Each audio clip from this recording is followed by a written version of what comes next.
Dunyoda sportdagi eng katta yutuqlar ko'pincha esdalik tangalarda abadiylashtiriladi. FIFA mundiallari, Olimpiada o'yinlari va tarixiy g'alabalar sharafiga Amerika Qo'shma Shtatlari, Kanada, Fransiya va Germaniya, Yaponiya kabi davlatlar maxsus oltin va kumush tangalar chiqargan.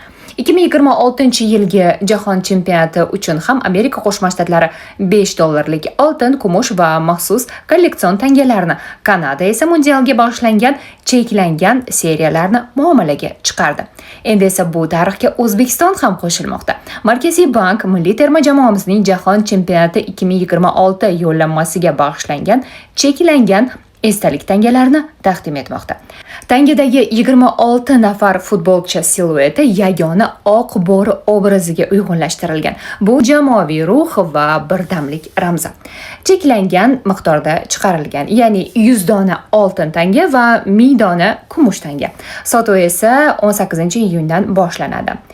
Siz bu tangalarni Turon Bank orqali ham xarid qilishingiz mumkin. Bu shunchaki tanga emas, bu O'zbekiston futbolining tarixiy sahifasi. Birinchi mundial, birinchi tarixiy tanga.